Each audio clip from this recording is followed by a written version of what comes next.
सरकार, अमर ने किया वार, लेकिन जनता हकीकत जानना चाहती है।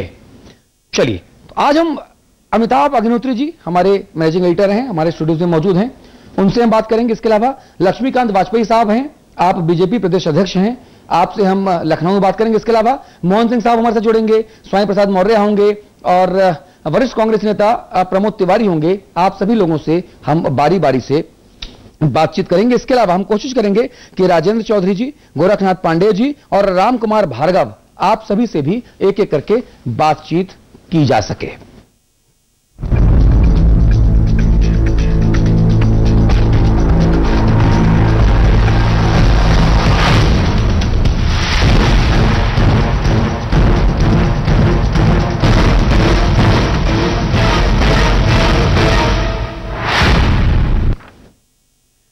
जी, तो महत्वपूर्ण यहां पर यह हो जाता है कि आखिरकार जो जनता है वो जनता क्या करे, जनता चाहती क्या है, और सरकार जो कर रही है, सरकार एक के बाद एक जो पलटू राम बनी हुई है, उसके पीछे की वजह क्या है।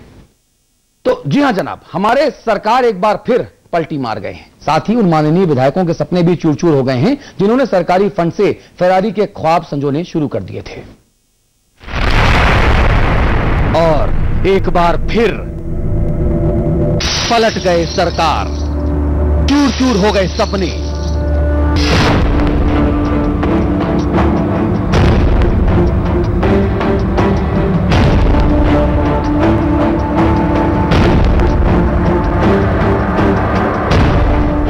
बेचारे उत्तर प्रदेश के तमाम माननीय जी भरकर अभी ख्वाब भी नहीं देख पाए थे अपनी ड्रीम कार के, कि पलटू सरकार ने उनके ख्वाबों को तार तार कर दिया और सरकारी फंड से महंगी कार खरीदने के सपने धरे के धरे रह गए। क्षण से जो टूटे कोई सपना,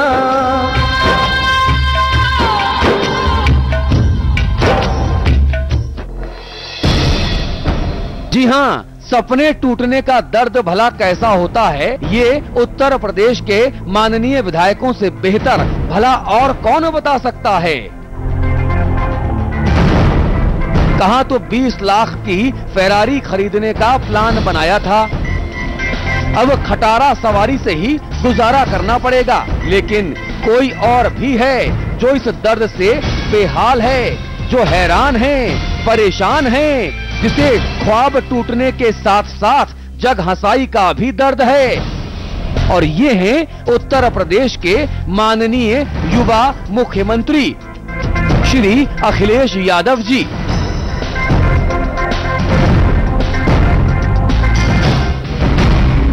भाई, रुतबा भी अजीब चीज होता है। आप मर्जी से ना तो खुश हो सकते हैं, ना अपने गम का इजहार ही कर पाते हैं। आँख है भरी भरी और तुम मुस्कुराने की बात करते हो। अब जरा आप ही बता दीजिए, अगर सूबे के यंग चीफ मिनिस्टर साहब ने चाहा कि उनके विधायक महंगी महंगी गाड़ियों में सैर करें तो भैया बुरा क्या है। लेकिन ये चाहत ही उनके रास्ते का रोड़ा बन गया। फिर क्या अपने और क्या पराए, सभी खिलाफ हो गए। हालात ऐसे बन गए कि अगले दिन का सूरज उगते ही विधायकों को विधायक निधि से 20 लाख तक की कार लेने का फैसला वापस लेना पड़ गया। कल विधानसभा में फैसला हुआ था और मैंने ही फैसला लिया था कि सभी विधायकों को उनके क्षेत्रीय विकास निधि से कार खरीदने का मौका दिया जाएगा। और मंशा यही था कि जो जनप्रतिनिधि होता है वो लगातार काम करता है, उसके लिए दिन रात कुछ नहीं है, वो लगातार काम करता है मरने में जीने में, और क्षेत्र के विकास की भी पूरी जिम्मेदारी उसके ऊपर होती है। चाहे सड़क की बात हो, पुल अगर बन रहा है, पुल खराब बन जाए, नल का इंतजाम हो, नल ना लगे, बिजली का इंतजाम, स्वास्थ्य का, और जो भी क्षेत्र की समस्याएं उसी के ऊपर आती हैं। बहुत सारे विधायक ऐसे हैं जो अफोर्ड नहीं कर सकते हैं, गाड़ी नहीं ले पाते हैं, इसलिए सबके लिए नहीं था, सबके लिए तो था, लेकिन ये नहीं था कि सबको लेनी ही लेनी है। अब मर्जी आपकी है, आप इन्हें कोसें या फिर सहानुभूति जताएं, लेकिन फैसला तो हो ही गया है। सरकार पलट तो गई ही है। उत्तर प्रदेश में अखिलेश सरकार लगातार अपने फैसलों से पलट रही है। पहले मायावती बंगले की जांच का मामला, फिर मॉल को शाम 7 बजे तक बिजली देने का मामला और अब विधायकों की गाड़ी खरीद का मामला। लेकिन सवाल ये उठता है कि जब अखिलेश सरकार को अपने फैसले वापस ही लेने होते हैं तो आखिर वो फैसले लिए ही क्यों जाते हैं? आखिर वो किसका दबाव है जो लगातार अखिलेश यादव की सरकार को फैसले पलटने पर मजबूर कर रही है? कैमरामैन विशाल के साथ अशोक तिवारी, लखनऊ, समाचार प्लस। और दरअसल ये पहला मामला नहीं है जब अखिलेश सरकार अपने फैसले से पलट गई हो। अखिलेश जी के और उनकी सरकार के जो पलटू फैसले हैं, इन फैसलों की फेहरिस्त काफी लंबी है। 4 महीने में 4 वो बड़े फैसले जिससे यूपी सरकार को पलटना पड़ा, वो ये रहे। तो आइए अब आपको बताते हैं कि कहां कहां पलटे सरकार।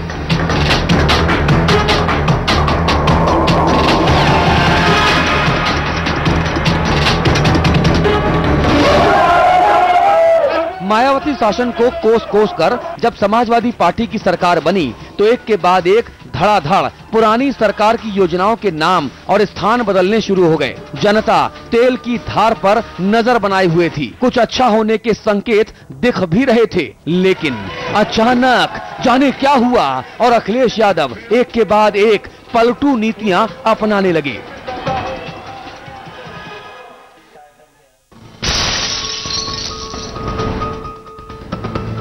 मायावती के शासनकाल के दौरान 21 चीनी मिलों को औने पौने दामों पर बेचा गया था। अखिलेश यादव सत्ता में आए तो मामला सदन में उठा, लेकिन उदार हृदय अखिलेश यादव ने मामले की जांच कराने से इनकार कर दिया। शायद ये अखिलेश यादव का पहला कड़ा फैसला था। कुछ बड़ा करने की खुशी साफ साफ झलक रही थी, लेकिन अपनों ने ही कचरा कर दिया। मांग इतनी पुरजोर उठी कि चाहकर भी अखिलेश यादव अपने फैसले पर टिके नहीं रह पाए और उन्हें जांच के आदेश देने ही पड़े।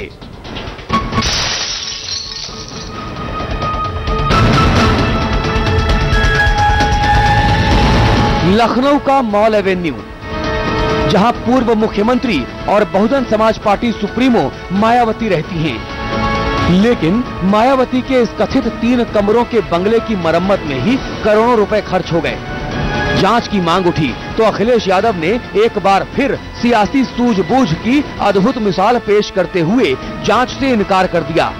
वक्त घंटों में ही गुजरा था कि अखिलेश यादव को अपनी ही पार्टी के दबाव के आगे झुकते हुए जांच कराने के आदेश देने पड़ गए।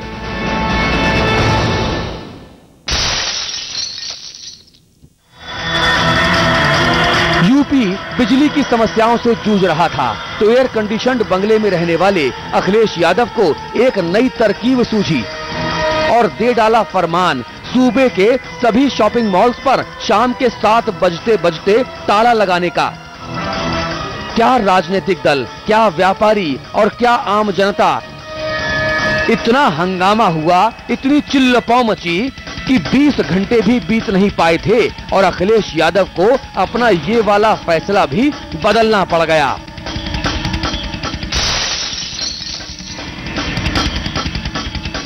अच्छे बॉस की मिसाल पेश करते हुए अखिलेश बाबू ने ऐलान कर दिया था कि सभी विधायक अपनी विधायक निधि का इस्तेमाल करते हुए 20 लाख रुपए तक की जो गाड़ी है वो निजी इस्तेमाल के लिए खरीद सकते हैं। अखिलेश यादव को गुमान था कि उनका ये तुक्का जरूर भिड़ेगा और तीर बन जाएगा और निशाना भेद देगा और शायद 2014 में दिल्ली पहुंचने वाली साइकिल की तादाद में कुछ इजाफा भी हो जाए। लेकिन पासा उल्टा पड़ गया और एक बार फिर सरकार 24 घंटे के भीतर ही पलटी मार गए।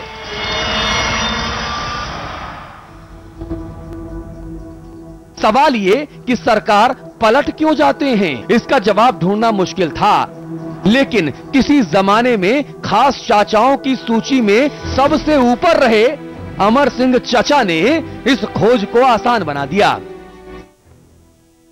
पुत्र में पद पर बैठाने का अपराधी मुलायम सिंह, इसमें अखिलेश की गलती थी। ये फैसला उसी की परिणति थी। ये फैसला उसी की परिणति थी। क्योंकि मेरा मानना है कि जितने नौकरशाह उनको अंकल कहते हैं और जितने उनके मंत्री हैं उनको भी अंकल कहते हैं, तो अखिलेश यादव को मानना पड़ेगा, समझना पड़ेगा कि अब वो भतीजे नहीं हैं, उनको अंकल सिंड्रोम से निकलना होगा और उनको उस तरह के कठोर निर्णय लेना होंगे जिस तरह से उन्होंने आजम खान के बीपी यादव को पार्टी में प्रवेश कराने के निर्णय का विरोध किया था। तो पहली बार अखिलेश का नाम हुआ था। तो सुना आपने अमर सिंह चचा की बातों का मजमून, समझिए, लो कर लो बात, सुन लो भैया ठीक से। चचा अमर सिंह की बातों का मजमून अगर आप समझें तो अखिलेश चाचाओं के चक्कर में, या यूं कहें घन चक्कर में, या यूं कहें कि चाचाओं के चक्रव्यूह में फंस गए हैं और चाहकर भी कड़े फैसले नहीं ले पा रहे। इसीलिए जग हंसाई तो होनी ही थी, जो हो भी रही है। अशोक तिवारी, लखनऊ समाचार प्लस।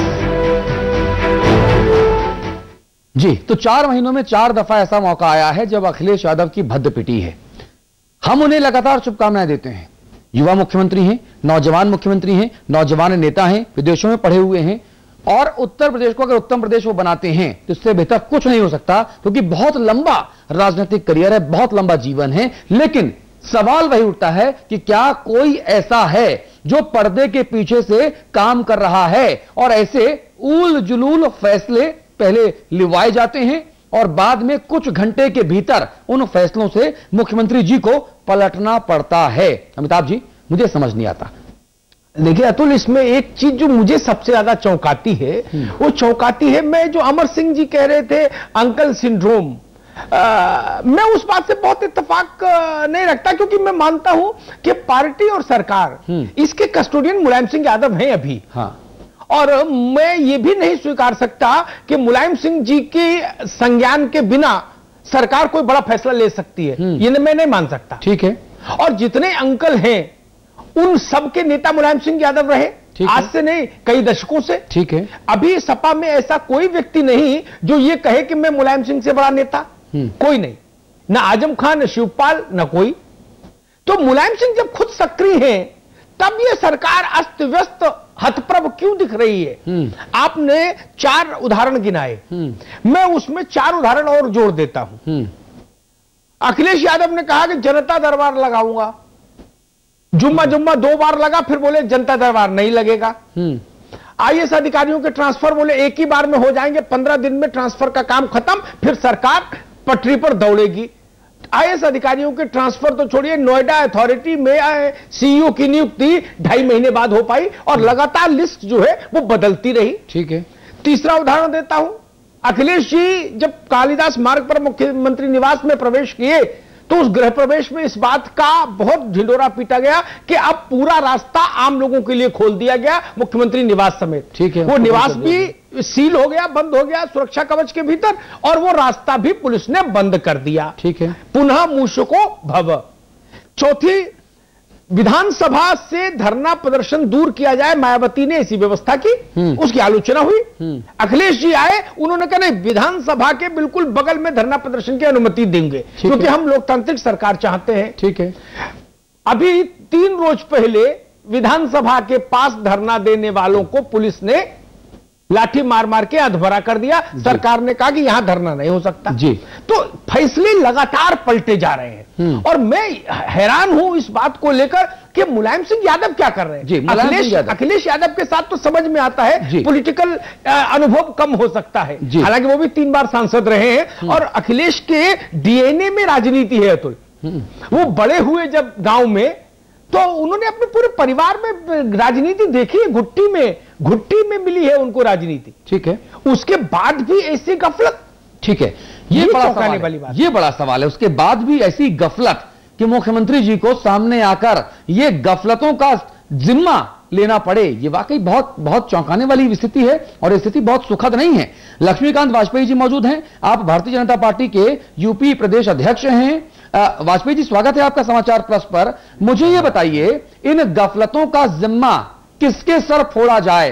क्या पर्दे के पीछे से कोई शक्ति, कोई ताकत, कोई व्यक्ति विशेष या व्यक्तियों का समूह काम कर रहा है जो मुलायम सिंह जी यादव के अखिलेश यादव को मुख्यमंत्री बनाए जाने के फैसले को गलत साबित होते देखना चाहता है? निश्चित तौर पर इस सरकार में सत्ता